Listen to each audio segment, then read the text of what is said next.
So I'm catching up on a little JR's barbecue work, so it's all good. You know, I'm fixing to get in some questions here in a little bit. I got a lot of questions, and people send in the questions. SteveAustinShow.com said you was going to be on the show. Here you are. I get a lot of people asking about the barbecue sauce. How can they get their hands on it? Let's jump right into business and talk about a little barbecue sauce. The easy way to get it in the States is through WWEshop.com. I got a page on their website. It's got all kinds of packages, all the products. They carry everything that we make, WWEshop.com. And then we got, for a lot of folks that live in the UK, they get it at AmericanSoda.co.uk, or they can get it at BeyondTheRopes.co.uk. Hey, man, you got any new flavors coming up? I mean, because I'm a big fan of Chipotle ketchup. That's probably my favorite. Of course, you got the barbecue sauce and the main event mustard. You get your dry rub going now, but just in the vein of another liquid sauce, anything else in the works?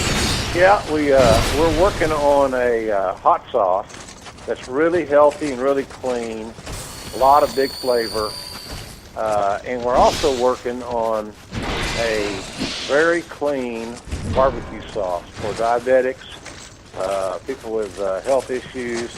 All of our products now are gluten-free. And people are going to say, how in the hell do you make a good-tasting, healthy barbecue sauce? Well, we haven't got there yet. But I got a bottle of it in our refrigerator right now. But it's getting closer. Right. So if we can make this sauce taste good, we're going to have a gluten-free, diabetic-friendly, heart-healthy barbecue sauce. And we're closer than people think. All right, we're selling barbecue sauce right off Jump Street. Let's sell one more thing. Let's sell Paul Heyman's DVD. My name is Paul Heyman. Man, I tell you what, you and I were talking on the phone the other day, and you saw it before I did. And I rented the thing on television the other day. I didn't get a chance to see all the behind-the-scenes things of the matches, but I saw the 2-hour special. And I'm going to go out and buy the physical DVD set, but I know and love Paul to death. I've known him for a long time, and obviously you've worked with him for a long time as well. At the end of the DVD, I mean, he's a total babyface. He's putting in some of the damnedest promos, some of the best work I've ever seen done right now in professional wrestling / sports entertainment. What did you really enjoy about the DVD for Paul Heyman, Jim? Well, I thought that the whole crew there, when they were assembling the sound bites from various people that worked with Paul, I thought they did a terrific job. The look of that DVD was really well done. And I didn't know exactly what to expect, but Paul was very honest about, where he's messed up and where he's done well. And if you're going to do a documentary and you got the balls to do one, you better be honest, or you're just putting out more fiction. But I thought he was very honest. He knows he was a pain in the fanny to deal with back when he was a young, brash kid. And, he got fired by Rick. I think Flair fired him when Flair was the head of the booking committee, which was an absolute train wreck. Nate was one of the best in the history of the world in the ring, but managing the booking committee is akin to him balancing his checkbook, and now we've all heard those stories. So Right. I love the guy, but, head of a committee, not going to work. But he got pissed off at Paul and fired him. And I don't even know what Paul did. And Paul probably deserved it. Maybe brought it on himself, so I said, I'll take him. And what are you going to do with him? Well, I'm making my broadcast partner. So that's what I did, and that began a real unique relationship because, boy, he could be challenging to work with. There's a time that you get started to go to work when they got production time, and then there's Heyman time. Back in his younger days. Right. And so he would frustrate the hell out of me because I came out of that Bill Watts camp where if you're going to have an 8 o'clock in the morning meeting, it's really best to be at the meeting site about 7:30. Right. And that's just old school stuff. Don't mean it's right or wrong. That's the way it was. So he was challenging, but I knew right away, at least I thought, that this kid's really special. He sees he has good vision. He's got great instincts. And I looked at him as a heel manager, a heel commentator. See, he had that great intangible.